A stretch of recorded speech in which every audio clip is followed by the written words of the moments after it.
Malaysia terdiri dari masyarakat berbilang bangsa dan agama Islam sendiri ada latar belakang dan adat setempat yang berbeza.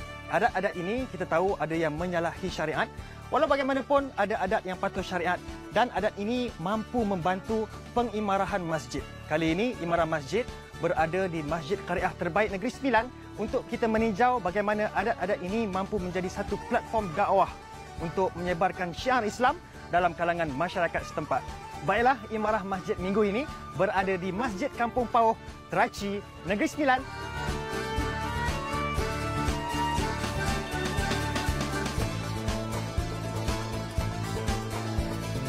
Kampung Pauh Teraci Negeri Sembilan terletak di jalan alternatif dari pantai barat Semenanjung menghala ke pantai timur.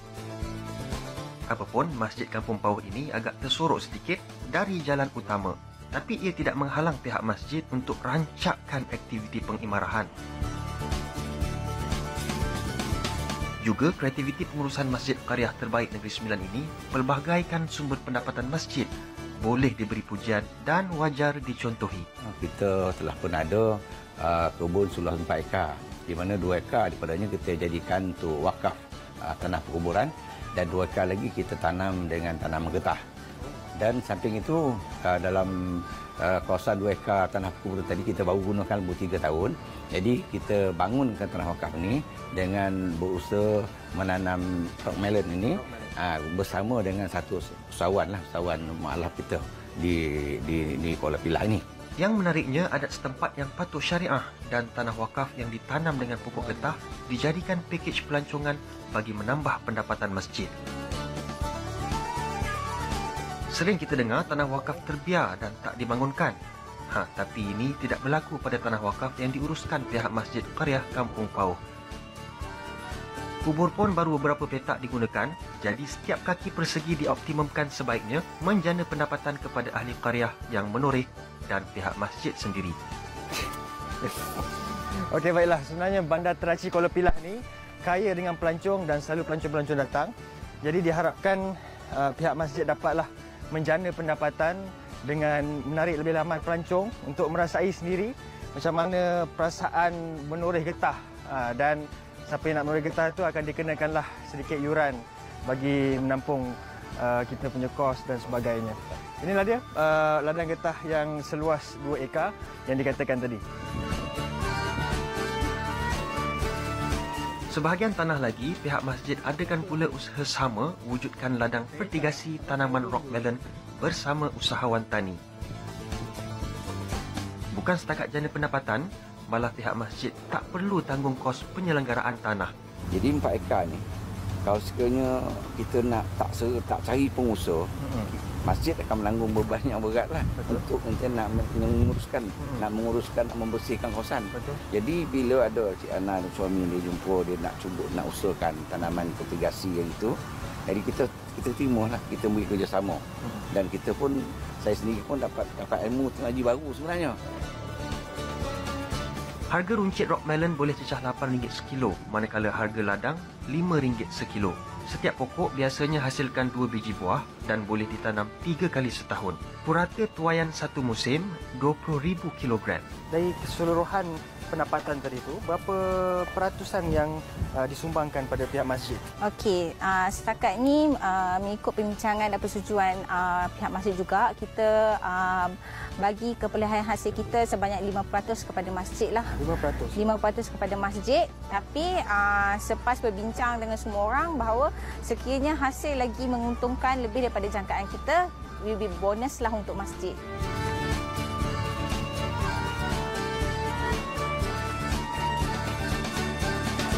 Selain itu, Masjid Qaryah Kampung Pauh juga mempunyai kedai koperasinya sendiri. Baru dibuka setahun lepas, sedikit sebanyak menyumbang pendapatan kepada ahli koperasi yang merupakan ahli qaryah dan juga kepada pihak masjid. Ada juga beberapa unit gerai disewakan kepada peniaga tempatan.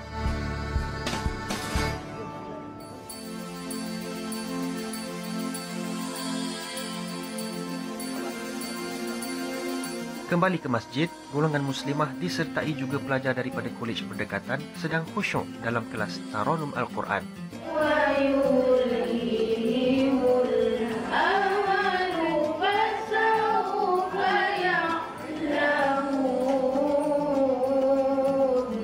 ini antara aktiviti pihak masjid mendekati golongan muda.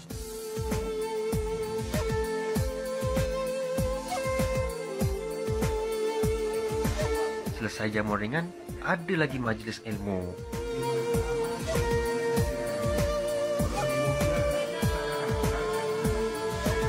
Taubat, yang mana manusia payah nak melakukan sebenar-benar taubat kepada Allah Subhanahu Wa Taala.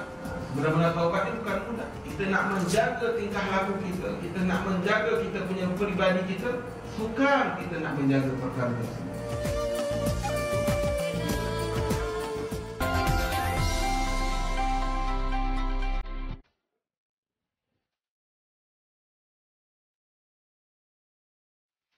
Baiklah, Negeri Sembilan memang kaya dengan adat, dan antara adat yang terkenal di sini adalah Majlis Berendoi. Dan dalam Majlis Berendoi ini, orang Negeri Sembilan ni akan menghias lancang ni ataupun simboliknya sampan lah. Dan sekarang golongan muslimah di Masjid Kampung Pauh ni sedang kejap lagi akan menghias lancang ini sebelum Majlis Berendoi yang akan diadakan pada esok hari. Jom, kita angkat.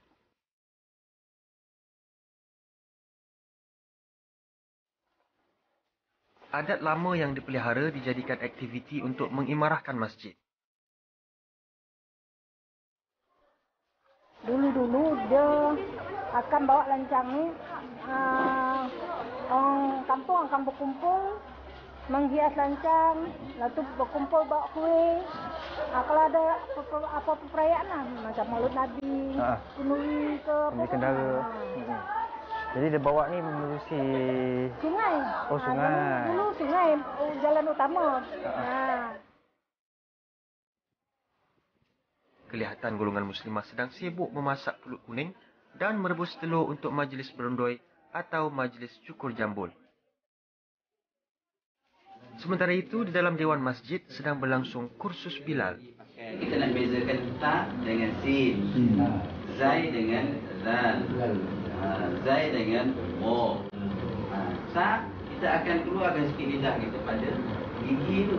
Sebab tu siapa yang tak ada gigi basuh, tak ada gigi, kena bagi gigi basuh.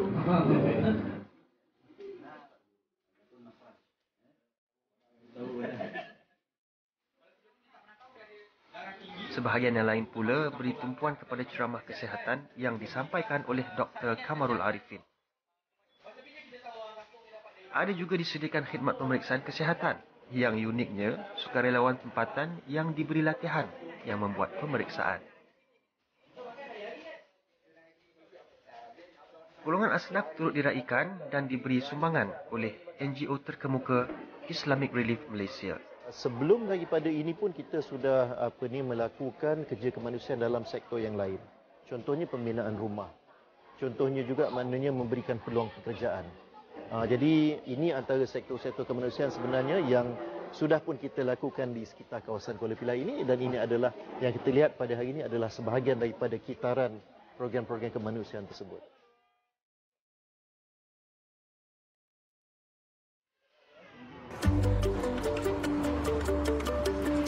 Suasana petang di Kampung Pauh ini sangat menarik. Gerai-gerai di kiri dan kanan jalan mengundang ramai pengunjung yang mencari hasil buah-buahan tempatan dan produk salai. Kalau datang petang hari Minggu, sesak jalannya. Baiklah, Kampung Kerachi ni sebenarnya sangat kaya dengan buah-buahan. Tengok besar-besar dia punya buah pisang dia. Dan juga ada satu lagi produk yang cukup istimewa, iaitu daging salai. Banyaklah daging. Daging itik ada, daging ayam ada, ikan salai pun ada. Dan inilah yang menarik lebih ramai pelancong untuk datang ke Negeri Sembilan. Dan apa yang penting adalah daging-daging salai ini biasanya dibuat gulai. Dan bila gulai-gulai ini dah dimasak, dia akan diletak dalam sebuah dulang yang khas yang dipanggil oleh orang Negeri Sembilan sebagai panta. Saya tak kesorangan kali ini. Saya akan ditemani oleh seorang PU jemputan. Kita saksikan.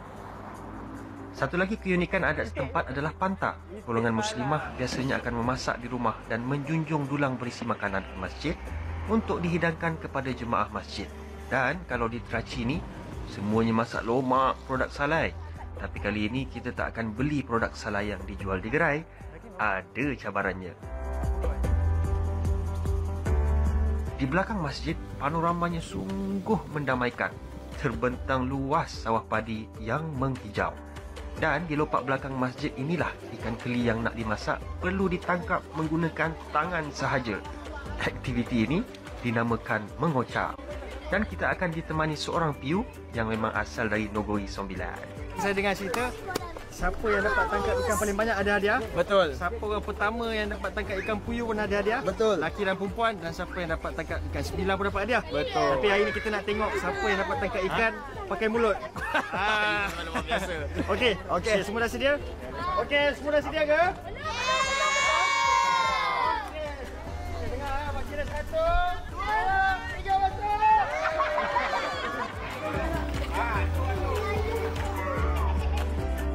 Adik-adik ini memang seronok sakan berlumpur satu badan.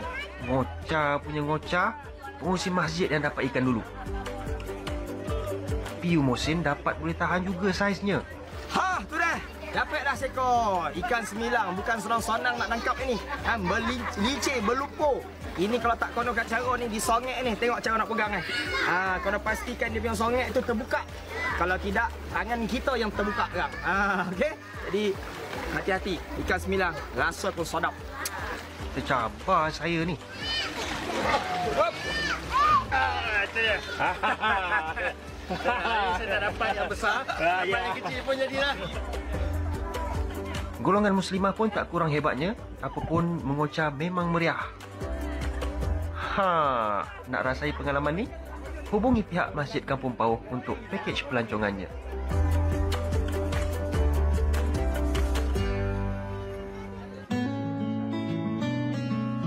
Ikan puyuh dah dapat dah. Apa lagi? Masak lomak lah. Ada 6 orang AJK masjid akan masak lauk masing-masing untuk majlis makan berselor di masjid selepas isyak nanti. Saya dan Piu Mohsin sempat ke rumah Hajah Nurshidah yang akan kongsi resepi ikan puyuh masak lomak tempoyak Pelimbing Puluh. Mula masuk ikan. Okey. Oh, ikan dulu. Ikan. Lado.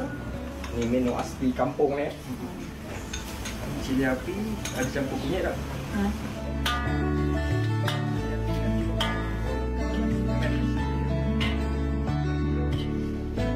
Gaul boleh ya? Boleh. Masukkan. Ini pula. Tak, Oh, masukkan. tempoyak belum? Tempoyak. Tempoyak. Ini tempoyak baru sebab baru lepas musim diam kan. Oh, memang fresh ya. Rasa pun ni bukan musangking lah. Kampung king. Kampung. Masih lagi. Okey, lepas kita masuk cili, kunyit, yang diadu dengan kunyit masuk santan pula. Oh. Dekat masak kan kalau bergaram. Tapi bila sekali kita masuk blimbing. Oh, senang. Dia waktu itu copek ya. Sampai masak ni senang. Senang ya. Makan dia senang. Memang terbayang. Saja tadi masuk dengan garam. Kita tinjau pula menu di rumah seorang lagi AJK masjid, Habibah Awaluddin atau Kak Bib. Baiklah, sekarang ni kita dekat rumah Kak Bib pula. Kak Bib ni orang kuat masjid. Jadi apa yang kita nak masak hari ni? Kak Bib Lang kita.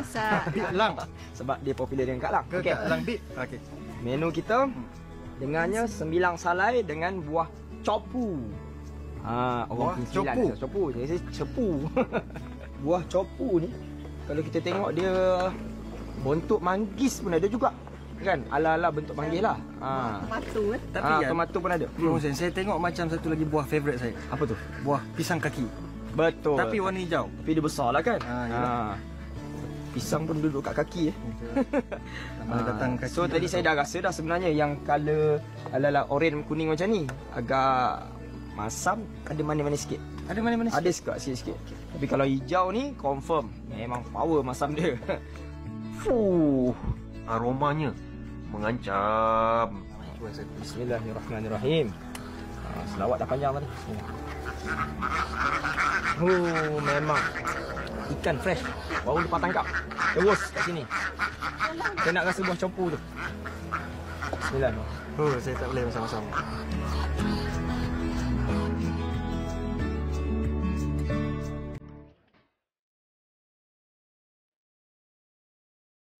Semua lauk dah masak, siap disusun di atas panta dan ditutup dengan tudung saji. Hari pun dah nak senja, Kak Bib akan junjung panta ke masjid.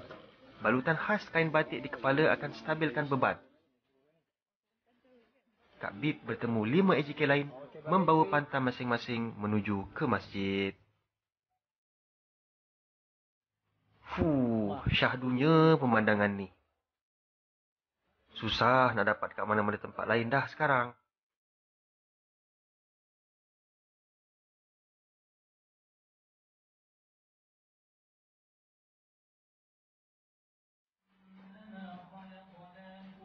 Ada kuliah maghrib disampaikan oleh pengurus lembaga Masjid Negeri Sembilan, Dr. Syuhada Mahmud. Jangan tinggalkan baca ayat La ilaha illa anta subhanaka inni kuntu minadh zalimin.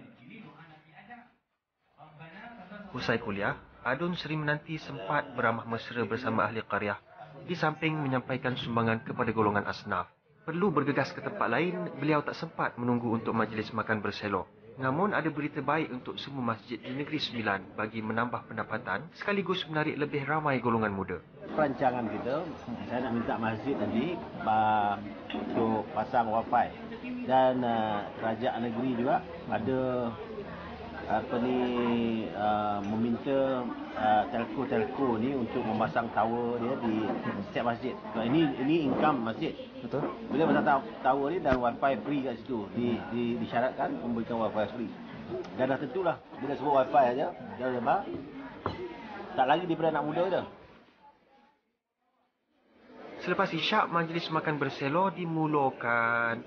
Uniknya tetamu yang hadir tak akan tahu apa hidangan mereka sehinggalah ikatan kain panta dibuka. Amalan buka kain kau ramai ya. Buka kain. Okey, buka kain. Saya tak tahu itu apa isi dah. Bismillahirrahmanirrahim. Macam-macam lauk dari 6 buah rumah EJK Masjid. Tapi setiap panta tak tinggal masak lomak yo. Pimpinan Masjid Kampung Pauh ni telah berjaya mempelbagai gunakan institusi masjid itu. Institusi masjid ni dilihat sebagai pokok pembangunan masyarakat itu sendiri dalam apa saja bidang. Kalau nak tengok dari segi majlis keagamaan, saya sering selalu datang ke sini. Ceramah agama, forum, itu dari segi bidang keagamaan. Dari segi perniagaan pula, dari segi kolam ikan, dari segi kebun buah-buahan, dari segi koperasi. So pada saya, dia berpunca balik daripada adat tu tadi. Sebab pada saya, mereka berpegang kuat pada adat ini. Anak dia mati tak apa, tapi adat ni kita pegang. Adat dia apa dia? Adat untuk perpaduan, penyatuan. Esok ada satu lagi adat.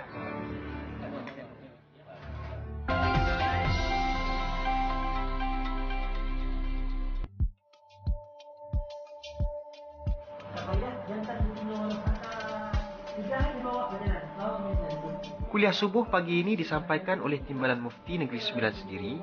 Bila kita belajar ilmu tauhid, ilmu sifat 20, macam mana orang nak ngakal kita dalam perkara-perkara Allah Ta'ala ni tak dapat macam mana? Kan? Katakanlah Allah tu turun. Allah turun. Kalau Allah turun, secara akal kita tahu. Kalau dia turun, dia tak mana? Ke mana dia nak pergi? Kan?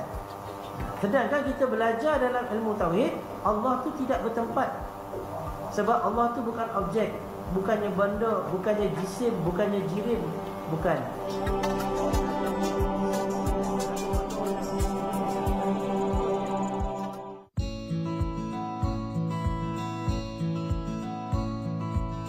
Golongan muslimah membuat persiapan akhir acara berendoi. Hiasan lancang pun dah habis siap. Manakala di dalam masjid ada klinik Al-Fatihah. Alhamdulillahi Rabbil Alamin. Sempurnakan bacaan secara beramai-ramai. Tiba giliran Pio Mohsin untuk menyampaikan tazkirah ringkas. Kita nak fokus, nak khususkan sikit. Kan? Bab macam mana kita nak jana ekonomi masjid kita. Sebab ada orang dia poning. Ustaz, masjid Toki hai duit Ustaz. Tahu Toki? Mudah-mudahan tak tahu. Covid kan. Risau dah. Kan cukup bulan ngam-ngam je. Kadang-kadang tak cukup kan. Tapi jarang dong tak cukup ni kan. Tapi selalu juga dengan duit melebih duit masjid melebih duit ada. Kan? Ada masjid tu sampai 7 angka dia punya duit kan 7 RM7 bukan. 7 nangkuk tu. Berapa tu? Juta cik. Aduh. Kan? Bukan dekat Kuala Lumpur. Ni 9 ni. Subhanallah. Aduh. Kat bona lo kat Norway Piu Mohsen ni ha. Dan akhir sekali, golongan muslimah bersedia untuk acara berendoi atau cukur jambul. Moga anak ini membesar menjadi insan yang akan meneruskan perjuangan menegakkan syiar Islam.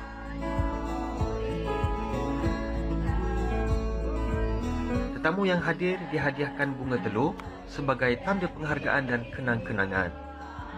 Memang satu pengalaman yang sangat menyeronokkan. Keunikan budaya, keramahan warga, kelazatan makanannya. Masjid Kampung Pauh Teraci Negeri Sembilan membuktikan adat setempat yang patuh syariah, makanan tradisi dan kreativiti menghasilkan pakej pelancongan berdasarkan kekuatan yang dimiliki masjid bukan sahaja mampu mewarnai aktiviti pengimarahan, malah menjana pendapatan tambahan buat institusi masjid.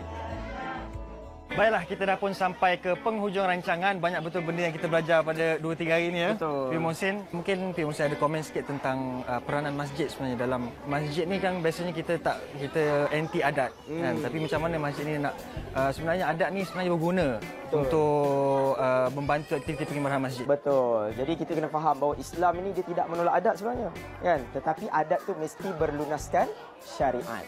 Ini yang kita nak tanamkan. Jadi alhamdulillah banyak yang mungkin negeri lain berbeza-beza adatnya. Jadi Negeri Sembilan dengan adatnya ada berandoi, ada qasidah tadi. Jadi itu benda-benda yang mungkin tidaklah ada secara khusus ajaran daripada agama, tetapi benda itu bila disuburkan dalam masyarakat dan dilihat harmoni, maka ada implikasi ataupun kesan impak yang baik sebenarnya daripada adat yang kita rasa khusus pada satu kelompok masyarakat. Umpamanya kalau di sini tadi nanti kita ada mengocah lagi kan kita buat tadi. Jadi masya-Allah banyaklah sebenarnya adat-adat yang jika dia mengikut lunas agama itu sangat membangkitkan keharmonian dalam masyarakat. Betul. Jadi akhir sekali kita ucapkan terima kasih banyak-banyak kepada pihak masjid yang telah memberikan kerjasama yang begitu menakjubkan. Betul. Dan juga terima kasih pada hos jemputan kita pada kali ini, Piu Mohsen. Kita jumpa lagi pada episod akan datang. Assalamualaikum. Waalaikumsalam. Jom pergi makan. Jom.